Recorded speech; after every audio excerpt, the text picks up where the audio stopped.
علم الإنسان ما لم يعلم نحمده ونصلي ونسلم على سيدنا ومولانا محمد رسوله النبي الأمين المكين الحنين الكريم الرؤوف الرحيم بسم اللہ الرحمن الرحیم۔ معزز سامعین و ناظرین، آج ہم اپنے سلسلہ وار گفتگو کا دوسرا ایپیسوڈ ہے، جس میں علم کے ہی حوالے سے ہم اسلامی تاریخ کے باب اول کے چند اوراق کا مطالعہ کرنا چاہیں گے۔ آپ کو یاد ہوگا کہ اس سے قبل پہلے لیکچر میں نے قرآن مجید کی ان 5 آیات کریمہ کے حوالے سے جو غار حرا میں سب سے پہلے حضور علیہ السلام پہ نازل ہوئی، علم کی اہمیت اور علم کے تصور کو، اور اسلام کی کلچر میں اور اسلام کی تاریخ میں علم کی ہمہ جہت اور وسیع اہمیت کو بیان کیا تھا۔ آج ہم اس سے آگے بڑھنا چاہتے ہیں۔ قرآن مجید اس بات پہ گواہ ہے کہ اللہ تبارک و تعالیٰ نے جب اپنا ایک رشتہ حضور نبی اکرم صلی اللہ علیہ وآلہ وسلم سے بیان فرمایا، تو وہ بھی رشتہ علم سب سے زیادہ فوقیت کے ساتھ بیان کیا۔ ارشاد فرمایا وَعَلَّمَكَ مَا لَمْ تَكُنْ تَعْلَمْ وَكَانَ فَضْلُ اللَّهِ عَلَيْكَ عَظِيمًا۔ اور اے حبیب مکرم صلی اللہ علیہ وآلہ وسلم، اللہ نے آپ کو ہر اس چیز کا علم عطا کر دیا جو آپ نہیں جانتے تھے، اور اتنا وسیع اینڈ لیس علم آپ کو عطا کر دینا اور آل ایمبریسنگ نالج سے آپ کو بہراور کر دینا، یہ اللہ کا فضل عظیم ہے۔ پھر قرآن مجید میں یہ بھی فرمایا گیا، سورہ رحمان آپ پڑھتے اور سنتے ہیں، الرحمن علم القرآن خلق الانسان علمہ البیان۔ باری تعالیٰ نے اپنے رحمان ہونے کے بیان کے ساتھ قرآن کے علم دینے کو سگنیفیکنٹلی بیان کیا، اور پھر انسان کی تخلیق کے ساتھ علم بیان کو ذکر کیا۔ تو گویا اللہ تبارک و تعالیٰ نے اپنے جو امپورٹنٹ ڈیوائن ایٹریبیوٹس ہیں ان کا جو ذکر کیا ہے، اس میں بھی علم کا حوالہ سب سے غالب اور فائق ہے۔ پھر حضور علیہ السلام کا جو رشتہ امت کے ساتھ بیان کیا، اس میں بھی رشتہ علم کو اسٹیبلشڈ طریقے سے سپیریئر قرار دیا، اور فرمایا یتلو علیکم آیاتنا ویزکیکم ویعلمکم الکتاب والحکمہ ویعلمکم ما لم تکونوا تعلمون۔ 5 رشتے بیان کیے۔ یہ رسول صلی اللہ علیہ وآلہ وسلم تم پر قرآنی آیات کی تلاوت کرتے ہیں، آف کورس یہ بھی سورس آف نالج ہے۔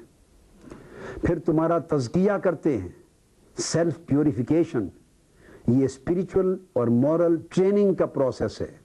یہ بھی ان اے وے علم کی ایک برانچ ہے جو عمل تک لے جاتی۔ وَيُعَلِّمُكُمُ الْكِتاب، اور پھر ڈیوائن نالج تمہیں دیتے ہیں، کتاب کا علم تم تک کمیونیکیٹ کرتے ہیں۔ والحکمہ، اور حکمت، دانائی، وزڈم، سائنس، ریزننگ، اس کا علم تمہیں عطا کرتے ہیں۔ تو اس سے علم کا جو اسپیکٹرم ہے وہ براڈ ہو جاتا ہے۔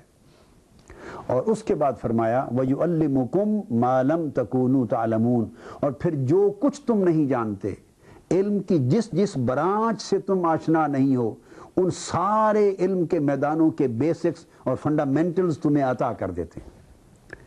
لہذا بجا طور پہ کہا جا سکتا ہے کہ حضور علیہ السلام کی بعثت کے بعد آج تک اور آئندہ آنے والے زمانے میں علم کے جتنے چیپٹرز اور علم کے جتنے فیلڈز اور علم کی جتنی برانچز کھل رہی ہیں اور کھلتی رہیں گی، ان کا فاؤنڈیشنل سٹون حضور نبی اکرم صلی اللہ علیہ وآلہ وسلم نے رکھا تھا۔ سو حضور علیہ الصلوۃ والسلام اس نئے دور تاریخ انسانی میں founder of knowledge, founder of modern knowledge ہے، خواہ وہ کسی بھی فیلڈ سے متعلق ہو۔ اب جو بات میں نے کہہ دی، جس آدمی کا مطالعہ قرآن اور حدیث کا اور اسلامک ہسٹری اور اسلامک کلچر کا پورا نہیں ہے، اور جس کو پختگی اور کمانڈ نہیں ہے نالج پر، ممکن ہے وہ یہ کہہ دے کہ یہ مسلمانوں نے ایک جذباتی بات گھڑ رکھی ہے، ایک عقیدہ ہے، مبالغہ آرائی کی ہے، ایگریویٹ کرتے ہیں، ایگزیجریشن کرتے ہیں، کہہ سکتا ہے کوئی شخص، غیر مسلم بھی کہہ سکتا ہے۔ ہم اس اعتراض کو، سوال کو انٹرٹین کرتے ہیں۔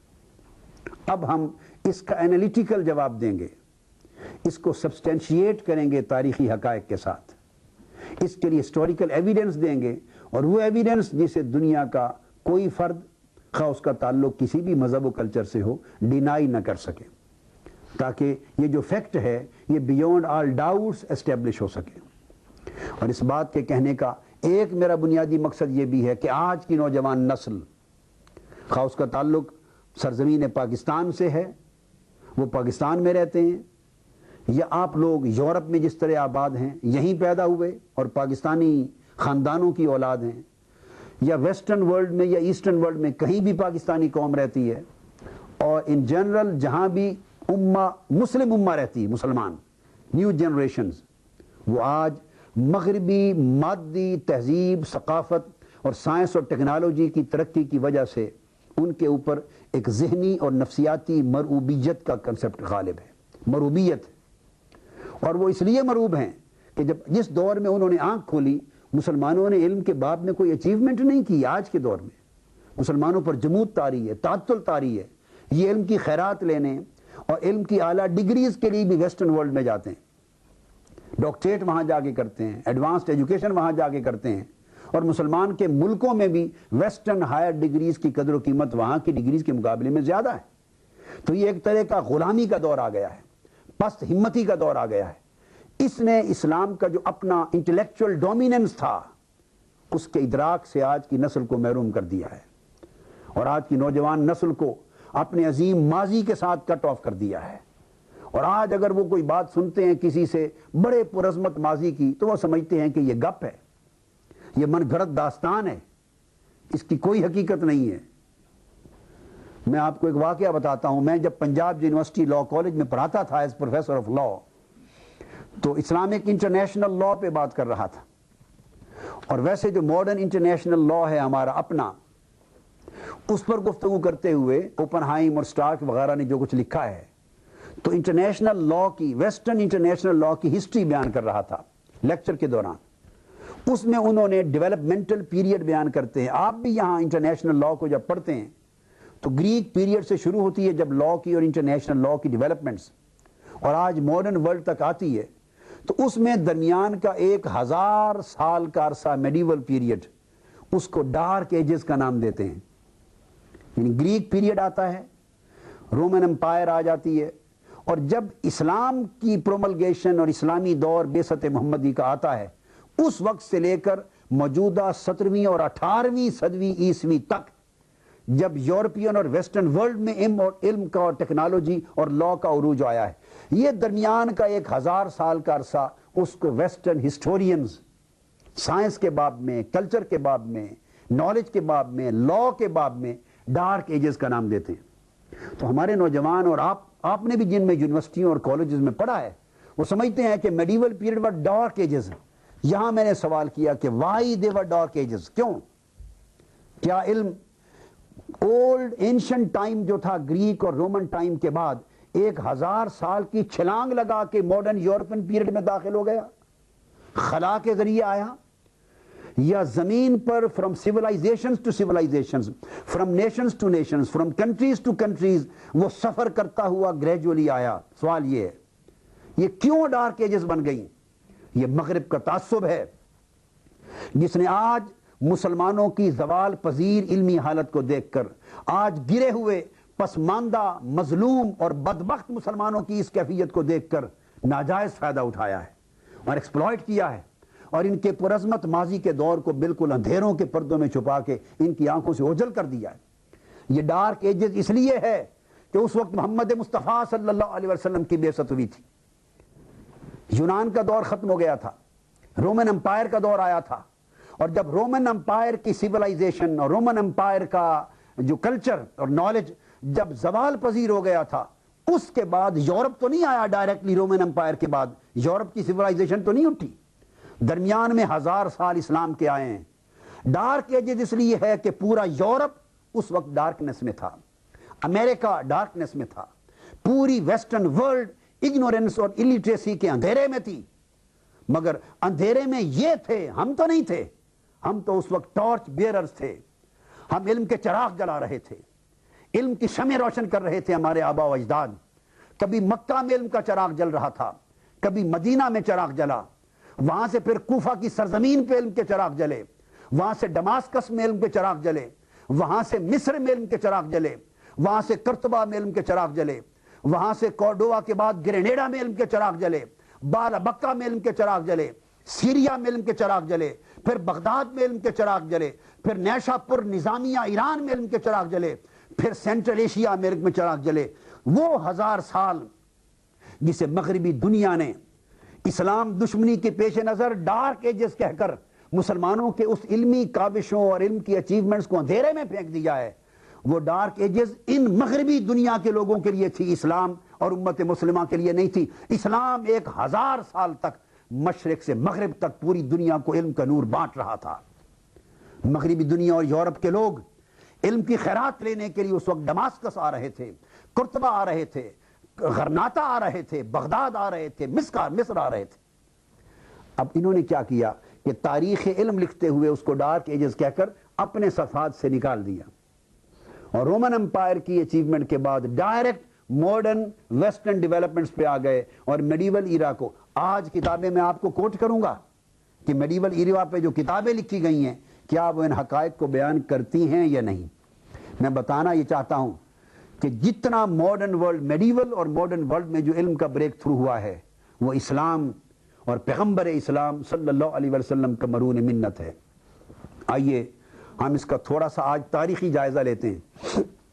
اس وقت آپ کے دکھانے کے لیے میرے ہاتھ میں جو کتاب ہے وہ ہسٹری آف دی عربز، یہ دنیا کا نامور مورخ ہے ویسٹرن فلپ کے ہٹی، پروفیسر ہٹی کے نام سے، اور معروف کتاب ہسٹری آف دی عربز۔ وہ کتاب میں اس وقت کوٹ کر رہا ہوں، اس کا پیج 557 ہے، انٹلیکچوئل کنٹریبیوشنز کا یہ پیج ہے۔ ڈیٹیل میں دکھا اس لیے رہا ہوں تاکہ آپ کے شوق پیدا ہو اور ان کتابوں کی طرف رجوع کریں۔ میں اس کا صرف ایک پیرا آپ کے لیے پڑھنا چاہتا ہوں۔ پروفیسر ہٹی لکھتا ہے، مسلم اسپین، یہ اسلام کے اسپین کے دور کی بات ہو رہی ہے، wrote one of the brightest chapters in the intellectual history of medieval Europe between the middle of the 8th and the beginning of the 13th centuries. As we have noted before, the Arabic-speaking peoples were the main bearers of the torch of culture and civilization throughout the world. Moreover, they were the medium through which ancient science and philosophy were recovered, supplemented, and transmitted in such a way as to make possible the renaissance of the Western Europe. In all this, Arabic Spain had a large share. اب اس اعتراف حقیقت کے بعد میں نہیں سمجھتا کہ جو بات میں نے ابتدائی تھیسس کے طور پہ کہی ہے اس میں کوئی شک رہ جائے۔ وہ کہتے ہیں کہ جو ماڈرن یورپ ہے اس میں علم کا جو عروج اور ارتقاء ہوا ہے وہ سارا کا سارا اسلام اور عربوں کی تخلیقات کا مرہون منت ہے، اور علم، سائنس، ٹیکنالوجی اور کلچر جو ماڈرن یورپ کو پہنچا ہے اور یورپ سے پھر امریکہ پہنچا ہے وہ سارا کا سارا اس کا میڈیم اسلام ہے۔ مسلم عرب ہیں جن کے ذریعے اسلام نے یورپ اور اس کے ذریعے امریکہ تک کی دنیا کو روشن کیا ہے۔ اب ایک اور کتاب جو میں کوٹ کر رہا ہوں، یہ مونٹگومری واٹ، پروفیسر واٹ معروف آدمی ہے، ان کی کتاب ہے the influence of Islam on medieval Europe. Europe کا جو درمیانی پیریڈ ہے وہ 1000 سال، اس میں اسلام کا انفلوئنس کیا تھا۔ اس کتاب کا جو چیپٹر 3 ہے وہ ہے Arab achievements in science and philosophy, یہ پیج 30 ہے۔ اس کا صرف ایک پیرا آپ کے لیے پڑھتا ہوں جسٹ فار اے ریفرنس. وہ بیان کرتے ہیں the Arabs have really achieved great things in science. They taught the use of ciphers, Arabic numerals, although they did not invent them, and thus became the founders of the arithmetic of everyday life. They made algebra an exact science and developed it considerably and laid the foundations of analytical geometry. They were indisputably the founders of plane and spherical trigonometry, which properly speaking did not exist among the Greeks, جو اسلام سے پہلے Greeks میں exist ہی نہیں کرتی تھی. In astronomy they made a number of valuable observations. اس طرح یہ آگے بڑھتی چلی جاتی, بلکہ وہ کہتا ہے it is clearly difficult to give a balanced assessment of the scientific achievements of the Arabs. وجہ آگے بیان کرتا ہے چونکہ اسلام کے بارے میں لکھنے والوں نے, یہ خود لکھتا ہے, تعصب سے کام لیا ہے اور اس تعصب کی وجہ سے حقائق نگاہوں سے اوجھل ہو گئے. یہ ایک اسلامک سرویز ایک کتاب ہے اور اس میں والیوم 2 ہے اسلامک میڈیسن پر. ان میں کوئی آتھر مسلمان نہیں ہے, مینفریڈ اولمین. اس نے پوری کی پوری برانچز کو لکھا ہے, survey of the history of Arabic medicine. پھر وہ اس میں بیان کرتا ہے, یہ ابن سینا کی جو کتاب القانون ہے جو 18ویں صدی عیسوی تک انگلینڈ اور یورپ کی کتابوں میں میڈیسن میں شامل نصاب تھی, ابن سینا کی, اس کا اس نے فرنٹ پیج کی تصویر دی ہے. پھر وہ فزیالوجی اور اناٹمی کا کنٹریبیوشن اسلام کا لکھتا ہے یورپین ورلڈ میں. اس کے بعد پیتھالوجی کا کنٹریبیوشن اسلام کا لکھتا ہے یورپین ورلڈ میں اور میڈیکل سائنس میں. پھر ٹرانسمیسیبلٹی آف النس اینڈ اس کو بیان کرتا ہے. پھر وہ ڈائٹیٹکس اینڈ فارمیسیوٹکس اس کے بارے میں لکھتا ہے, فارمیسیوٹکس جو چیزیں ہیں میڈیسنز, اور اس کے بارے میں آگے الغرض اس طرح کی سیریز آف بکس ہیں جو اسلام کی اچیومنٹس کو بیان کرتی. اب میں 2-4 ریفرنس اس مقام پہ دینا چاہوں گا. ایک روزن تھال اسلامک کلچر, اس میں بیان کرتا ہے, اس کا والیوم 11 ہے اور پیج 336 جولائی 1937 کا شمارہ. اس میں روزن تھال بیان کرتا ہے, ان مسلم days کارڈوا was the center of European civilization and one of the greatest seeds of learning in the world. یہ صرف اعترافات ہیں چند ایک کہ کارڈووا اور اسپین کے اسلامی دور میں یورپین سیولائزیشن کی سب سے بڑی سیٹوں میں سے ایک علم کی سیٹ کارڈووا اور قرطبہ تھا. C.H. ہیسکنز نے ہسٹری آف میڈیول سائنس میں لکھا ہے, the broad fact remains that the Arabs of Spain were the principal source of the new learning for Western Europe. یہ studies in the history of medieval sciences. وہ کہتا ہے یہ Broad fact ہے کہ یورپ کے اندر جتنا علم اور سائنس آئی ہے اس کا جو بیسک پرنسپل سورس تھا وہ اسلامک اسپین تھا. بیرنز نے ہسٹری آف ہسٹوریکل رائٹنگز میں لکھا ہے, in many ways the most advanced civilization of the Middle Ages was not a Christian culture at all, but rather the civilization of the peoples of the faith of Islam. وہ کہتے ہیں کہ یہ بات طے شدہ ہے کہ وسطانی دور میں ان 1000 سال کے عرصے میں مغربی دنیا اور یورپ کی دنیا میں سائنس, ٹیکنالوجی, کلچر, سیولائزیشن کا جتنا فروغ ہوا ہے, علم کو جتنی ترقی ملی ہے, اس کی بنیاد اور اس کا سورس کرسچن کلچر نہیں تھا بلکہ مصطفیٰ کا کلچر تھا, اسلامک کلچر تھا. اور اس کی ایک واضح دلیل کے طور پہ کچھ ریفرنس میں آپ کو دینا چاہوں گا. آج سے 800-900 سال پیچھے چلے جائیے, ابن ہوکل نے بیان کیا. ابن ہوکل وہ بیان کرتا ہے کہ عربوں مسلمانوں میں ایجوکیشن اور لٹریسی کی حالت یہ تھی کہ ایک چھوٹا سا شہر تھا سسلی, آج بھی موجود ہے. سسلی چھوٹے سے شہر میں, اس وقت وہ چھوٹا شہر تھا, مسلمانوں کے دور حکومت میں آج سے 900 سال قبل تقریباً 600 صرف پرائمری اسکول تھے ایک چھوٹے سے ٹاؤن میں. آپ لٹریسی ریٹ اور ایجوکیشنل اچیومنٹس کی طرف ذرا توجہ کرتے چلے جائیے. اور ایک اور ریفرنس ابو القاسم بلخی نے بیان کیا ہے. وہ کہتے ہیں کہ سسلی میں جو میرا اسکول تھا, صرف میرے اسکول میں 3000 اسٹوڈنٹس پڑھتے تھے. اس طرح دمشق کے سکول، حلب کے سکول، بغداد کے سکول، موصل کے سکول، مصر کے سکول، بیت المقدس کے سکول، قرطبہ کے سکول، نیشا پور کے سکول، خراسان کے سکول، پھر کالجز، پھر یونیورسٹیاں ہزاروں لاکھوں سٹوڈنٹس کے ساتھ معمور تھی.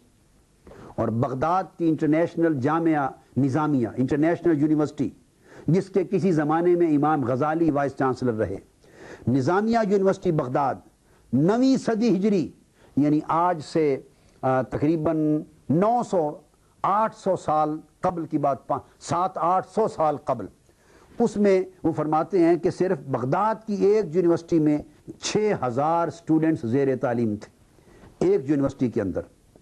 اور آگے پھر دمشق جو ڈماسکس شہر ہے، اس کے اندر ایک بڑا سگنیفیکنٹ ہسٹوریکل ایویڈنس دے رہا ہوں. صرف دمشق شہر میں آج سے 700-800 سال قبل کا عالم یہ تھا کہ صرف دمشق میں 130 لا کالجز تھے، ایک شہر میں. حنفی، مالکی، شافعی اور حنبلی، ان تمام سکولز آف لا کے 130 لا کالجز تھے صرف دمشق شہر میں. اور اس کے علاوہ میڈیکل سائنس کے جو کالجز وہ الگ تھے. یہ 900 سال قبل کی بات ہے. وہ بیان کرتے ہیں کہ اس شہر کے اندر 900 سال قبل 256 پروفیسرز آف لا تھے. صرف میں لا کی بات کر رہا ہوں. 256 پروفیسرز آف لا جو لا اور فقہ حنفی اور جورسپروڈنس کے اور دیگر فقہی مذاہب کے اسپیشلسٹ تھے. اتنا بڑا رچ شہر تھا وہ صرف لا اور جورسپروڈنس کے ماہرین پر. پھر اس کے بعد ہاسپٹل تھے. ولید بن عبد الملک نے سب سے پہلا ہاسپٹل بنایا، اور یہ 86 تا 96 ہجری کی بات ہے، پہلی صدی ہجری میں. آج سے 1300-1400 سال پہلے ہاسپٹل بنا. اور اس سے قبل ڈسپینسریز رہیں، موبائل میڈیکل یونٹس رہے، میڈیکل ایڈ سینٹرز رہے، اور یہ ڈیولپ ہوئے. پھر انڈور پیشنٹس کے وارڈز بنے، اور ان میں ڈپارٹمنٹ آف سسٹیمک ڈیزیزز قائم ہو چکے تھے 900 سال قبل. آپتھیلمک ڈپارٹمنٹ، آنکھوں کے علاج کے ڈیولپ ہو چکے تھے. سرجیکل ڈپارٹمنٹ ڈیولپ ہو چکے تھے. آرتھوپیڈک ہڈیوں کے وارڈ ڈیولپمنٹ ہو چکے تھے. اور department of mental diseases develop ہو چکے تھے. میڈیکل کالج اتنے زیادہ تھے کہ نوری ہاسپٹل، مصر کے ابن طولون ہاسپٹل کے ساتھ میڈیکل سائنس پر کتابیں تھیں. ایک میڈیکل کالج کے ساتھ 1,00,000 میڈیکل سائنس کی کتابیں ان کی لائبریری میں ہوتی تھیں. بغداد کا ازدی ہاسپٹل تاریخی ہاسپٹل تھا. دمشق کا نوری ہاسپٹل تھا جہاں میڈیکل کالج تھا. مصر کا منصوری ہاسپٹل تھا جہاں میڈیکل کالج تھا. مراکو کا مراکن ہاسپٹل تھا جہاں میڈیکل کالج تھا. یہ وہ دور تھا جہاں اسلام کی دنیا سائنس میں، میڈیکل سائنس میں، ہاسپٹلز میں، ٹیکنالوجی میں، کلچر میں، دنیا کی ہر سائنس میں اس وقت کلائمیکس پر تھی. پوری دنیا کے اندر علم کے ستارے مسلمان شہروں میں جگمگا رہے تھے. اور اس کے برعکس انگلینڈ اور فرانس سمیت وہاں لوگوں کا علاج بالوں کو الٹا لٹکا کر، باندھ کر، جنات بنا کے، سر کو گنجا کر کے کیا جاتا تھا. وہاں میڈیکل سائنس کا کنسپٹ نہیں تھا، ماڈرن ٹریٹمنٹ کا کنسپٹ نہیں تھا، ماڈرن کلچر کا کنسپٹ نہیں تھا. برطانیہ کی ملکائیں کئی مہینے نہانا گناہ سمجھتی تھیں. شہروں میں لائٹس نہیں تھیں، لوگ اندھیرے میں تھے، ماڈرن کلچر نہیں تھی. سارا یورپ اندھیرے میں تھا، اور پوری دنیا کو کلچر، سائنس، علم اور ٹیکنالوجی شرق سے غرب تک اسلام ٹرانسفر کر رہا تھا. ان حالات میں پاپولیشن اور کلچر کی ڈیولپمنٹ یہ تھی کہ صرف کورڈووا شہر میں، چھوٹا ایک شہر، اس میں 2,83,000 شاندار تعمیر شدہ مکان تھے. یہ لوگوں کے لیونگ سٹینڈرز بیان کر رہا ہوں. بڑی 80,000 کے قریب اونچے پلازے تھے، کمرشل پلازے تھے اور لیونگ کے ریزیڈنشل پلازے تھے. اس کے بعد اس میں 600 ایک شہر میں عظیم الشان مساجد تھیں. اور لٹریسی ریٹ آج سے 800 سال پہلے قرطبہ کا 100% تھا. 100% لٹریسی ریٹ تھا. I am talking of historical facts. You can find each and every fact in the historical books. اور عالم شرع خواندگی کا 100%، اور اس کا صرف ایک شرقی محلہ تھا. اس محلے میں خواتین، اب میں ویمن رائٹس کی بات کر رہا ہوں، خواتین میں لٹریسی ریٹ اور شرع خواندگی کیا تھی. صرف ایک محلے میں قرآن مجید کی کیلی گرافرز، کاتب، لکھنے والی کیلی گرافرز، 170 خواتین صرف ایک محلے میں کیلی گرافرز تھی. یہ لٹریسی ریٹ کا عالم خواتین میں تھا. شہر میں، چھوٹے شہر میں 80 کالجز تھے اور 50 ہاسپٹل تھے. یہ میں نے صرف 900 سال قبل ایک شہر قرطبہ کا نقشہ کھینچا ہے. نتیجہ اس کا کیا؟ یہ سب کچھ کیا ہوا؟ علم کا وہ چراغ جو غار ہیرا سے جلا تھا، اور فروغ علم کی وہ تحریک جسے سرزمین مدینہ سے پیغمبر اسلام نے شروع کی تھی، وہ قیدیوں کو رہائی دے کر علم کے بدلے اس علم کی تحریک نے وہ انقلاب برپا کیا کہ ایک صدی ابھی اسلام کی آمد کو ختم نہ ہوئی تھی، اور حضور علیہ الصلوۃ والسلام کے وصال کو ابھی ایک صدی ختم ہوئی تھی، اور دوسری صدی کا زمانہ تھا کہ پوری دنیا میں مسلمان علم کے لیڈرز بن چکے تھے، ٹارچ بیئرز بن چکے تھے، کلچر اور سیولائزیشن کے فاؤنڈر بن چکے تھے، سائنس اور ٹیکنالوجی کے فاؤنڈر بن چکے تھے.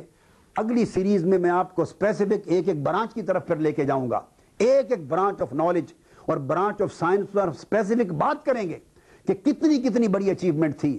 بتانا مقصود یہ ہے عزیزان محترم، ہم نے دور اول میں اسلام دنیا کی عظیم سپر طاقت بنا، supreme and super civil super power of the world بنا. کلچر، سیولائزیشن، دفاع، اقتصادیات، مالیات، سماجیات اور سائنس ٹیکنالوجی میں دنیا کی سب سے بڑی طاقت بنا، اور شرق سے غرب تک اقوام عالم جس طرح آج ویسٹرن ورلڈ اور امریکہ میں دوڑتی ہیں، اس طرح وہ اسلامک ورلڈ میں دوڑ کے آ کے علم کی خیرات لے کر ڈگریز لے کے جاتی تھیں. وجہ کیا تھی؟ اسلام کو مقام بلند کس وجہ سے ملا؟ میں بتانا چاہتا ہوں کہ مقام بلند صرف علم کی ترقی سے ملا، سائنس کی ترقی سے ملا، ٹیکنالوجی کی ترقی سے ملا، اور سائنٹیفک کلچر کی ترقی سے ملا. آج امت مسلمہ بالعموم اور ہمارا پاکستانی معاشرہ اور نوجوان نسل عیاشی میں مبتلا ہو گیا ہے. کمائی کم ہے، بربادی زیادہ ہے، عیاشی ہے، کلب ہیں، نائٹ کلبز ہیں، تباہی ہے، اخلاقی بے رہروی ہے، جہالت ہے. ہم اپنے مقام علمی سے نیچے گر گئے ہیں، ہماری ویلیوز تباہ ہو گئی ہیں، علم سے دور چلے گئے، جہالت کے اندھیروں میں ہیں. ہمارے والدین کو علم کی فکر نہیں، ہمارے اساتذہ کو فکر نہیں، ہماری سوسائٹی کو فکر نہیں، اور امت مسلمہ میں مجمن حیث المجموع لیڈروں کو فکر نہیں. آج ہم 21ویں صدی کے چیلنج کا مقابلہ نہیں کر سکتے. ہم مغربی دنیا کے ساتھ ایک باعزت ترقی یافتہ قوم کی حیثیت سے نہیں بیٹھ سکتے اگر ہم اپنے گرے ہوئے مقام کو دوبارہ زندہ کرنا ہے. اے پاکستانی قوم کے نونہال بچوں، عزیزان وطن، سن لو، آج سے عزم کر لو. اگر ہم ایک زندہ، باغیرت اور مہذب قوم کے طور پہ اگلی صدی میں داخل ہونا ہے تو ہمیں علم کی شمع کو دوبارہ روشن کرنا ہوگا، ہمیں سائنس اور ٹیکنالوجی کی ترقی کرنی ہوگی، ہمیں روز اول کی طرح اس طرح آگے بڑھنا ہوگا کہ ہم سائنس، ٹیکنالوجی، کلچر اور علم میں دنیا کے امام بن سکیں. آج آنے والے وقت میں علم کی جنگ ہوگی. جو علم کے اسلحے سے لیس ہوگا وہ قوم جیتے گی، جو علم میں پیچھے رہ جائے گا وہ مار کھا جائے گا. یہ میرا پیغام علم ہے، اسے گھر گھر پہنچا دو.